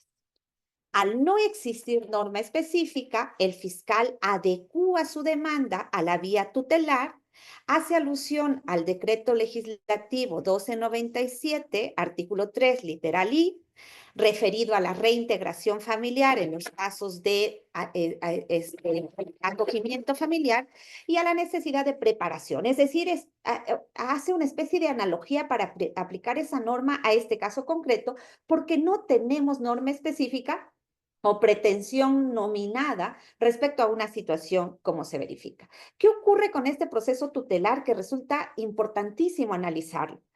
Este proceso tutelar es admitido el 20 de agosto del 2023, pero increíblemente el juez al admitir lo admite como tutela, como proceso no contencioso, de tal manera que en la audiencia, al momento de desarrollarse la audiencia el 13 de septiembre del 2023, se aclara que no se trata de una pretensión de esa naturaleza y el fiscal señala esa circunstancia porque definitivamente no procede la tutela en este tipo de casos cuando hay paternidad y maternidad específica. Y ante esa situación, el juez dicta con fecha 14 de septiembre del 2023 una resolución diciendo, no estamos ante un proceso de tutela, no estamos ante un proceso tutelar, porque las normas del 1297 no se aplican a este caso en concreto, por lo tanto, nulo todo lo actuado e improcedente la demanda y archiva decide archivar el expediente. Ante esa situación, con lógica razón, el fiscal impugna y lo hace el 19 de noviembre del año 2023.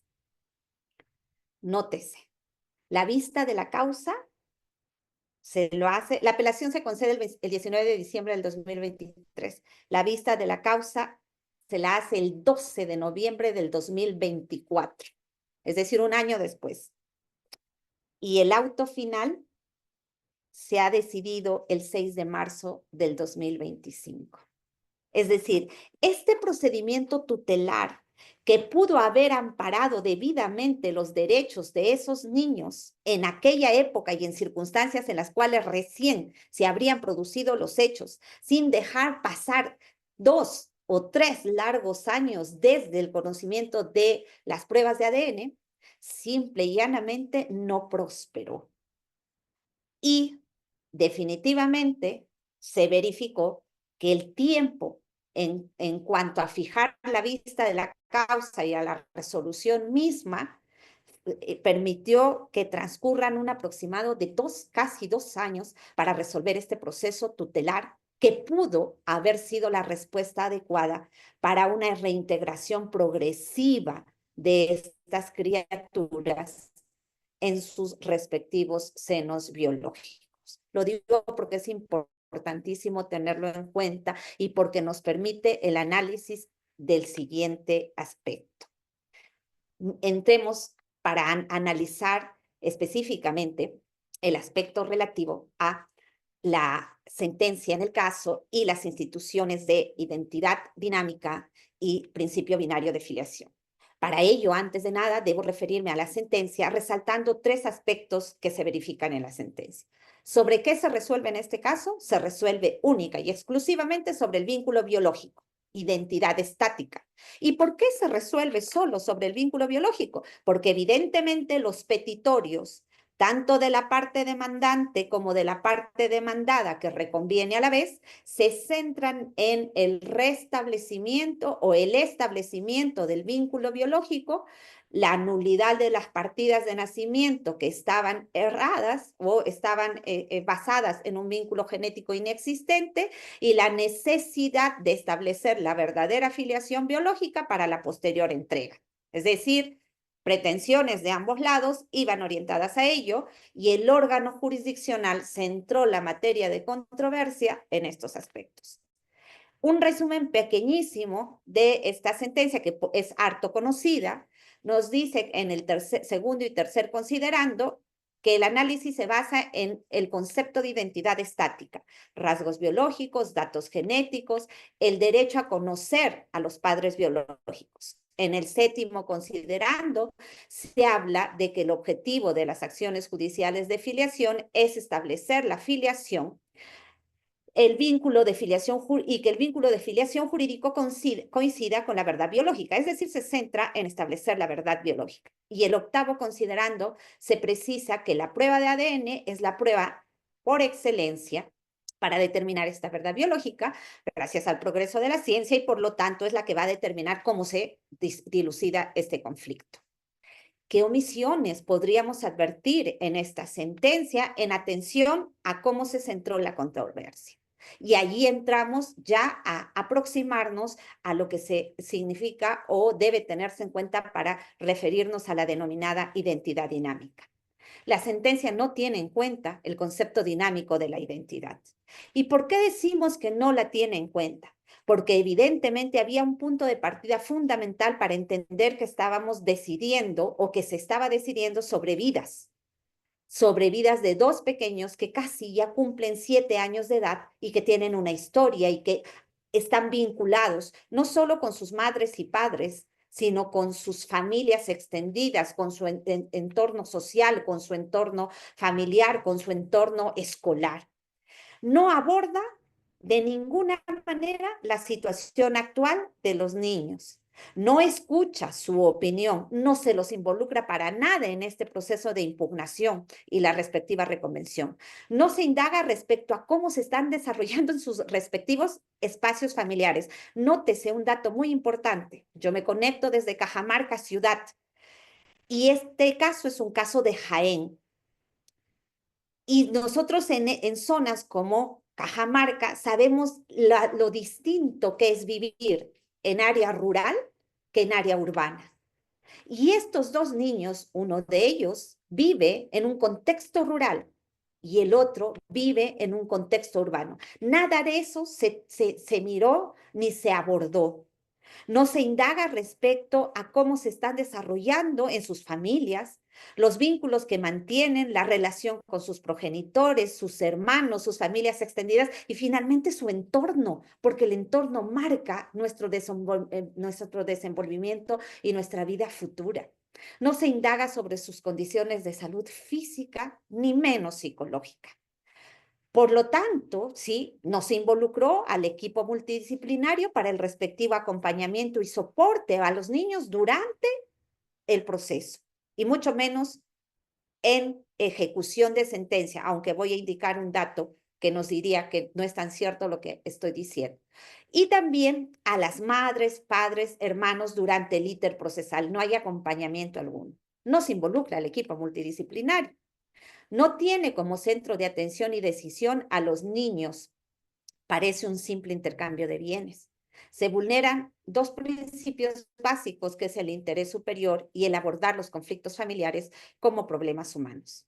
En ejecución de sentencia no se establece ninguna medida de acompañamiento y soporte para los niños y las familias, aunque he tomado conocimiento que de manera reciente se ha dispuesto mediante un oficio, no mediante resolución, que efectivamente haya el acompañamiento del equipo multidisciplinario. Pero no solo es a partir de la sentencia, sino que en el íter procesal, los otros actores involucrados en este tipo de conflictos también juegan un papel determinante. Por ejemplo, no existe defensa específica para los derechos de los niños. Los abogados que intervienen en este caso centran la defensa en el vínculo biológico y la necesidad de la determinación de la filiación biológica. Por lo tanto, no se voltea a mirar ni por casualidad de que los niños podrían tener distintos intereses que el de los padres que están litigando, cuando el derecho que se está decidiendo no es de los padres o de las madres, el padre que litigaban, sino de esos niños. El Ministerio Público tampoco tiene ninguna intervención en este proceso, en la defensa de los derechos del niño. Doctora, disculpe, solamente para hacer una indicación a los alumnos. En la plataforma ya como la conferencia está programada hasta las 7:30, los alumnos ya pueden registrar su salida. Normal, vamos a continuar en la plataforma Zoom, pero de manera paralela, por favor, registren su salida porque tienen hasta las 7:45 para que puedan registrarla. Disculpe la interrupción. Continúe. Karen, continúo.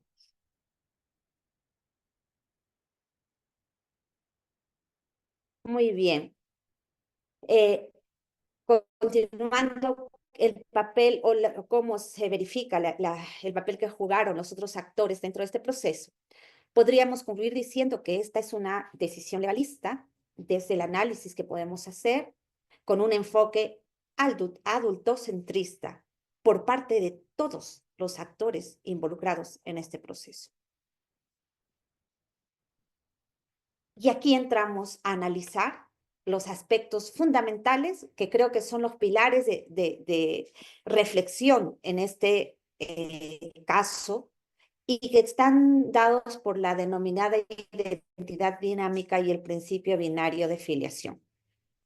La identidad dinámica tiene su base en la socioafectividad, en el afecto recíproco, ¿sí? En esa relación que se construye a lo largo de nuestras vidas y que no necesariamente tiene como base un vínculo biológico.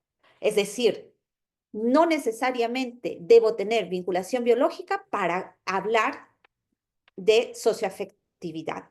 El afecto puede estar presente en las relaciones biológicas, pero cuando hablamos de socioafectividad para diferenciar y para decir que es la base de la identidad dinámica, partimos de la premisa de que ese padre y ese niño o esa madre y ese niño no tienen vínculo biológico, pero sí han construido a lo largo de su vida vínculo afectivo. Por lo tanto, son la base de un concepto que está ya bastante apuntalado en nuestra jurisprudencia nacional. Jurisprudencia, porque como se decía anteriormente, la legislación no lo ha incorporado, pero la jurisprudencia nacional ha venido resolviendo de manera reiterada con el reconocimiento de la paternidad y maternidad socioafectivas, y la socioafectividad es la base de la identidad dinámica. Por lo tanto, esta socioafectividad tiene como punto de partida la existencia de afecto recíproco, pero también un dato que resulta importante, el paso del tiempo. Y en este caso era determinante mirar estos vínculos socioafectivos porque esas criaturas tienen a la fecha 7 años, casi 7 años de edad. Lo que no hubiese sido tan necesario cuando el fiscal interpuso la demanda tutelar en aquel entonces 2023, porque recién estaba determinándose justamente o forjándose estos lazos. Hubiese sido menos traumático para estas criaturas entrar a un proceso de readaptación con sus familias biológicas en aquel entonces que lo que está haciendo en la actualidad. Por eso, atender en los casos concretos a verificar si efectivamente hay circunstancias de identidad dinámica a través de la socioafectividad, que es una relación de ida y vuelta, recíproca, diaria, construida, lo que pasamos en el día a día con nuestros hijos e hijas, es determinante para casos como este, que no será el único seguramente, y otros que tienen similar situación, en los que habría que verificar en los procesos respectivos la necesidad de identificar ciertas pretensiones implícitas recogiendo estos lazos socioafectivos. Pero ¿de dónde los vamos a recoger? La única manera es mirar la historia de vida, pero sobre todo un aspecto fundamental que normalmente en los procesos, pocas veces o en este proceso, no se ha hecho. ¿Cuál es? Escuchar la opinión de ese niño, niña y adolescente y de los expertos como son el equipo multidisciplinario, el psicólogo, la asistenta social, el médico, necesitan estar presentes en este tipo de procesos para poder verificar la pertinencia o no de mantener esos vínculos socioafectivos y de que incluso en muchos de los casos estos se sobrepongan al vínculo biológico. Y el otro punto tiene que ver con el principio binario de filiación. El principio binario de filiación lo podemos traer construido desde, creo yo, la Constitución, que nos habla de la paternidad y la maternidad responsables y por lo tanto nos hace verificar la existencia de una sola persona como madre y de una sola persona como padre, es decir, la existencia de este principio binario de filiación y que nuestra legislación civil lo recoge y que se puede evidenciar a través del reconocimiento o de la filiación matrimonial para los casos de filiación específicamente matrimonial y en el caso de la adoptiva aplicando las reglas similares pues a esta filiación matrimonial o extramatrimonial en el caso de que se trate de uno solo de los que adoptan.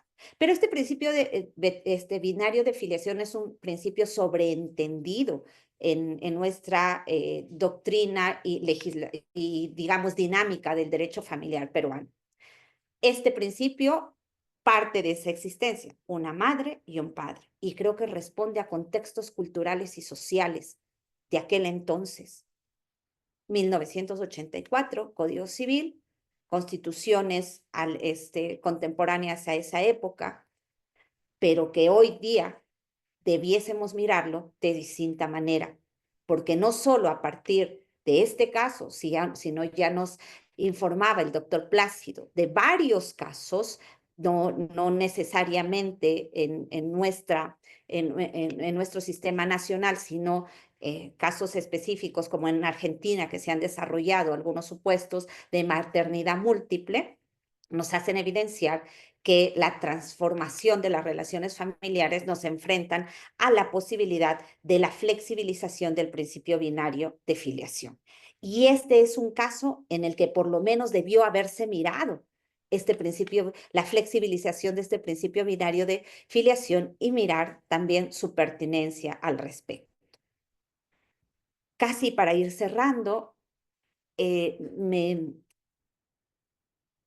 he propuesto el tal vez intentar algunas respuestas o algunas propuestas en atención a lo que hemos visto en este caso, al contexto general de este caso y a la necesidad de entender que se van a seguir presentando situaciones, no precisamente con hechos como tales, pero que nos van a enfrentar a la necesidad de mirar identidad dinámica, de mirar principio binario de filiación y de atender específicamente a una mejor respuesta teniendo como centro de atención a niños, niñas y adolescentes. Y entonces, ensayar esta respuesta la podemos hacer utilizando las propias herramientas procesales que tenemos a la vista y que han sido utilizados de manera muy aguda y muy interesante en varias resoluciones por nuestros magistrados. Por ejemplo, el tercer pleno casatorio civil que permite la flexibilización de las normas procesales en asuntos de esta naturaleza.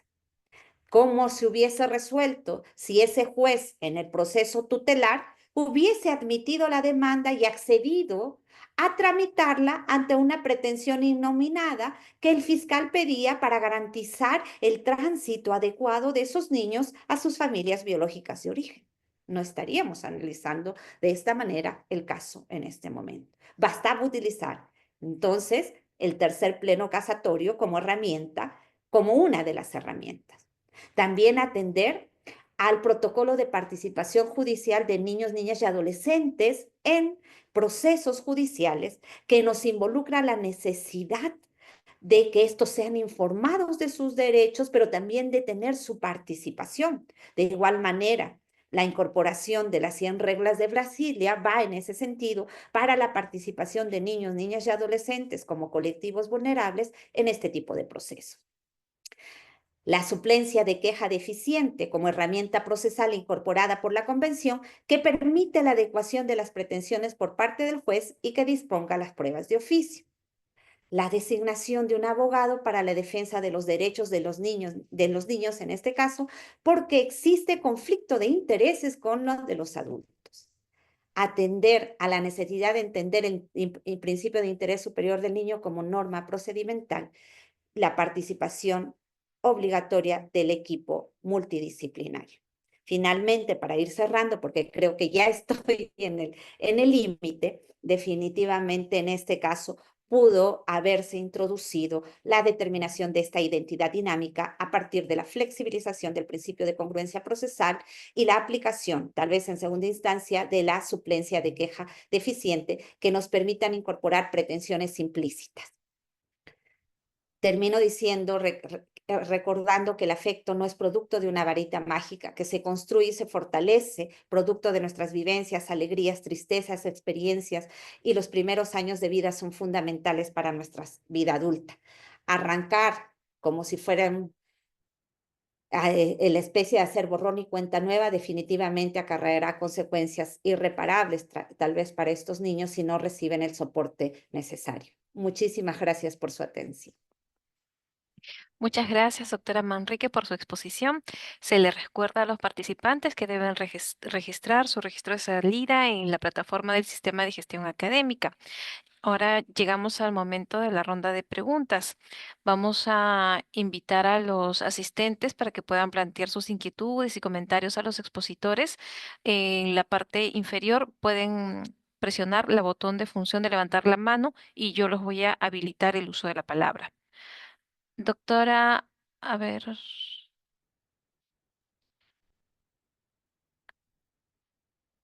acá.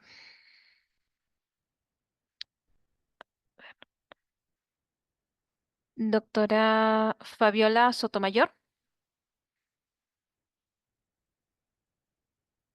tiene, Sí, buenas noches, ¿se escucha? sí, se escucha. Sí, ¿qué tal? Escuché, me parece que el doctor Plácido hablar de multiparentalidad, muy interesante, ¿no? Quisiera saber si es que ha visto que en alguna resolución se haya plasmado ya lo de la multiparentalidad. He visto casos en los cuales efectivamente hay padres que crían, padres biológicos. Lo usual es que em, sea el padre biológico el que quiera ser reconocido. No he visto aún casos en los cuales el padre que haya reconocido esté en discusión con el otro padre, siempre uno es un poco relegado o es ausente, ¿no? Me gustaría saber si es que él ha visto, tiene ya conocimiento de dos padres que hayan estado ya y quizás haya sido reconocido en alguna resolución la multiparentalidad. Por favor, si puede informarnos acerca de ello. Gracias.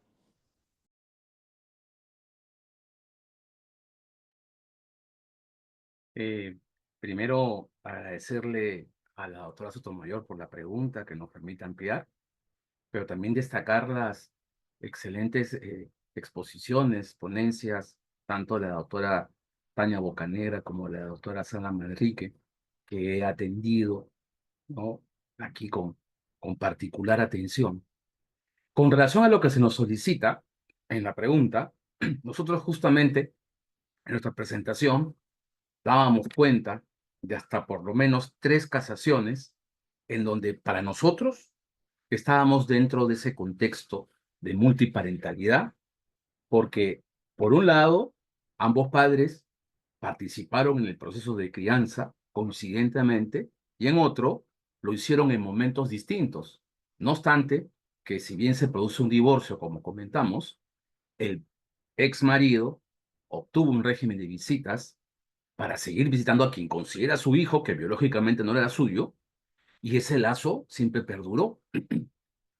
Pero como se ha escuchado en las exposiciones anteriores y también coincidentemente con la nuestra, lo que sucede es como vienen los petitorios en los actos postulatorios de las partes, ¿no? En la demanda, impugno la paternidad y la reclamo para mí.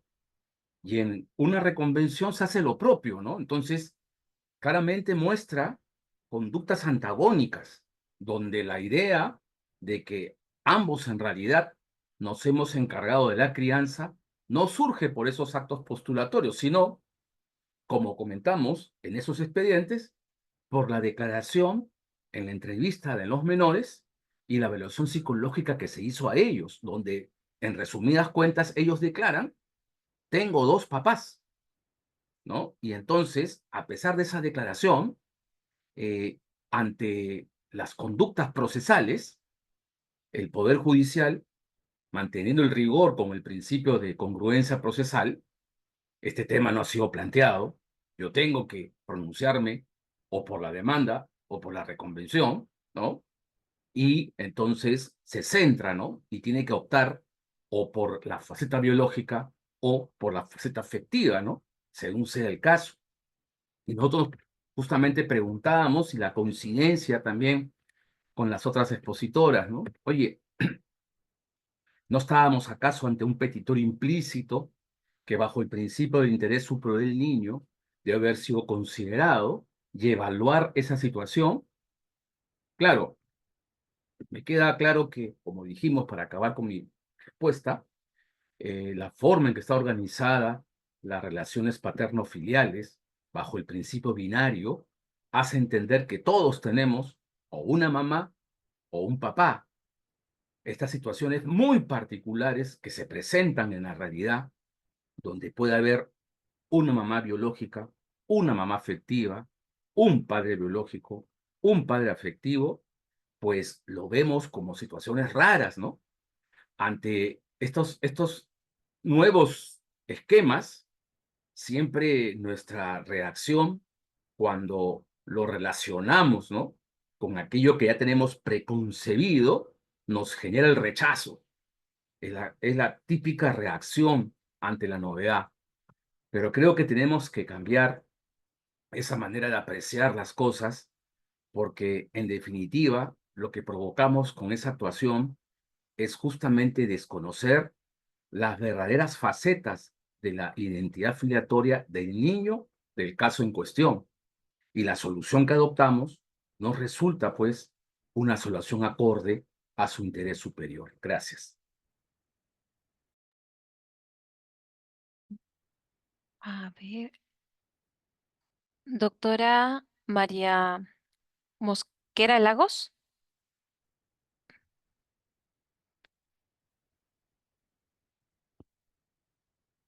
Doctora María Mosquera, para que pueda realizar su pregunta. Ya. Doctora Danixa Aguilar.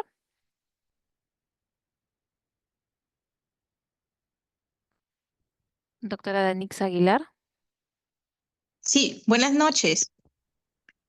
Buenas noches. Yo quisiera hacer la pregunta, independientemente, yo creo que los 3 ponentes. Mire, en el contexto que se habla sobre la paternidad, sobre el reconocimiento de la multipaternidad. Quisiera saber, supongamos que si se haya resuelto en el caso de Jaén diferente, ¿no? Que se haya optado por la familia con la que se crió el menor, con lazos afectivos, todo ello, ¿cómo sería sobre las obligaciones de alimentos? Porque si valgan verdades, este proceso se inició fue precisamente por reclamar alimentos y ahí desencadenó todo. Todo ya se descubrió que no era el hijo, no era el menor hijo de la demandante ni ni del demandado. Entonces mi pregunta es eso, bonito, ¿no? O sea, sí sería lógicamente el interés superior del niño, el menor no sale, pero sobre la obligación alimentaria, ¿cómo se puede exigir a unos padres que no son biológicamente de ellos? O sea, ¿cómo podría resolver el juez en ese sentido? Eso sería mi pregunta. Gracias.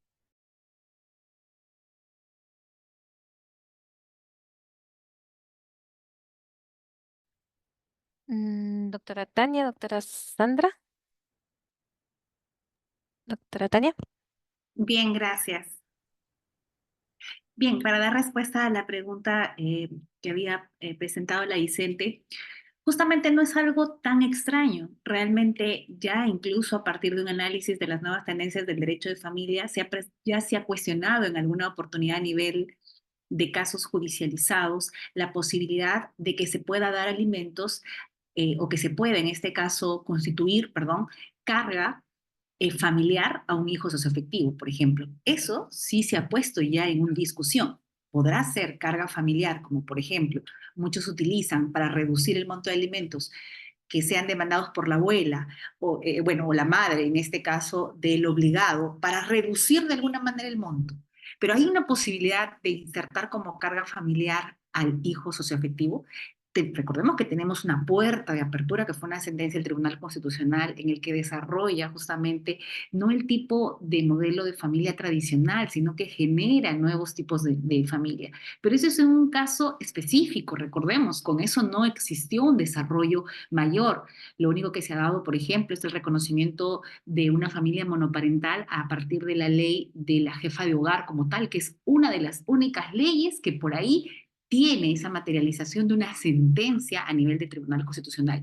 Pero esa famosa sentencia, la 1204, que te apertura este espacio, podría también ser justificación para ampliar dentro del derecho a los alimentos. También, en este caso, a partir de la socioafectividad, considero personalmente que si hacemos un análisis, como habíamos dicho incluso en algunas diapositivas, de esta deconstrucción del derecho, de quitarnos estos tal vez lineamientos o premisas tradicionales a partir de un nuevo derecho de familia con una visión mucho más amplia en el que no se centra en el componente biológico, en el que surge incluso el lazo socioafectivo con mayor fuerza ahora, podría darse, claro, la oportunidad, pero siempre analizando el caso en concreto. Ahora, creo que la Vicente también inserta la premisa de sería bonito. No es realmente si se ajusta a lo que a uno puede establecer como lo que sería en beneficio del interés superior del niño realmente, el que la decisión hubiera sido contraria. Considero que lo que he escuchado atentamente de tanto el profesor Alex Plácido como la profesora Sandra, no hemos indicado que estaríamos a favor o en contra o iríamos con una decisión diferente, sino que el proceso a partir de la progresividad en la ejecución de la decisión es lo que nosotros consideramos hubiese podido partir de una debida diligencia o en el caso del niño una diligencia excepcional por parte del juez, que antes de que se dé esta decisión en el que ya incluso la doctora Sandra ha determinado específicamente el tiempo de demora que conllevó a que se ejecute esa decisión, una apelación que dura más de un año para ser resuelta, y sobre un tema bastante urgente. Y durante ese tiempo, esa justicia de acompañamiento, cómo fuimos trabajando esa adecuación para que no exista un impacto negativo en el desarrollo de los niños.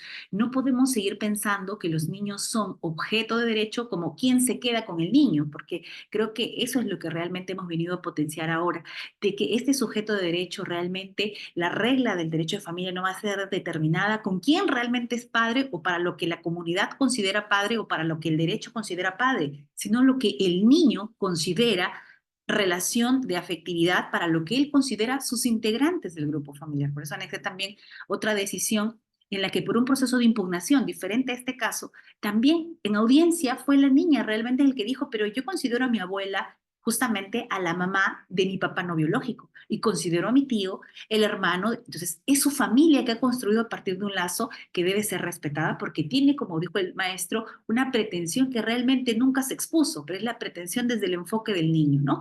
Considero que eso sería lo más armónico posible en la efectividad de la decisión. Esa sería mi respuesta. Gracias.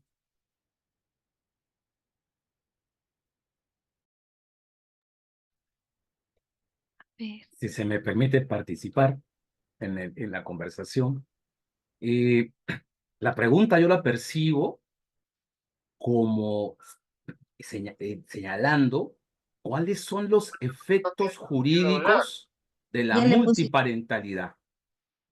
¿De acuerdo? Eso es lo que yo percibo. Porque claro, los efectos jurídicos de la biparentalidad son conocidos por todos, ¿no? Esto va a determinar, por ejemplo, que lleve los apellidos de quienes son mis padres, que en su momento, si fuera el caso, pueda reclamarles una pensión de alimentos e inclusive que en caso fallezca les herede como hijos. ¿De acuerdo? Y entonces viene la pregunta. ¿Los efectos jurídicos de la multiparentalidad son distintos a los efectos jurídicos de la biparentalidad? Pues la respuesta es no. Son los mismos. Y esto debe quedar claro. ¿Eso qué va a significar? Porque la multiparentalidad tiene que quedar registrada. Es decir, declarada en sentencia judicial, tendrá que oficiarse a RENIEC para que allí se asiente los apellidos del padre biológico y padre afectivo y lo mismo con la madre biológica y madre afectiva. De tal manera entonces que, claro, el orden, yo no sé pues cómo será, pero en principio pienso que deberían ponerse de acuerdo. O en todo caso, dado que es el titular del menor, con quién se identifica, creo que por ahí debería ir también la respuesta. Pero sobre la base de eso, entonces, la obligación alimentaria es de cargo de ambos padres biológicos y de ambos padres afectivos, que normalmente cuando participan en la crianza la cumplen, pero el día en que esto no se cumpla voluntariamente, el recurso judicial es conocido. Y por lo tanto, para que quede claro, en el supuesto de que fallezcan los padres biológicos o los padres afectivos, pues este hijo como tal tiene derecho de heredar a todos ellos. Esos son los efectos jurídicos de la multiparentalidad. Y en la pregunta decía, ¿y cuáles son las bases jurídicas? ¿No? Para que un magistrado pueda sustentarse eso. En las tres exposiciones las he escuchado. Yo las he prestado atención.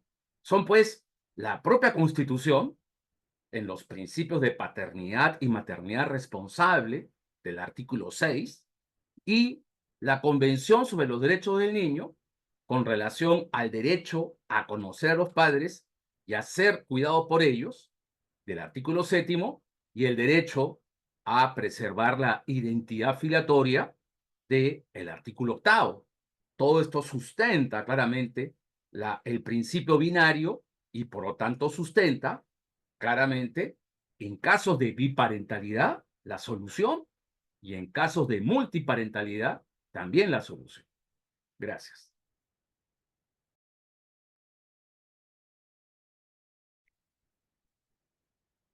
Agradecemos los valiosos aportes de los doctores Alex Plácido, doctora Tania Bocanegra, la doctora Sandra Manrique. Con esto llegamos al final de nuestra actividad académica. Agradecemos sinceramente sus valiosas contribuciones y también a cada participante por las preguntas realizadas y su participación activa. Sin más, muchas gracias y que tengan una bonita noche. Gracias. Gracias. Buenas noches, estimados doctores. Buenas noches con todos. Un gusto habernos encontrado. Un abrazo. Hasta luego.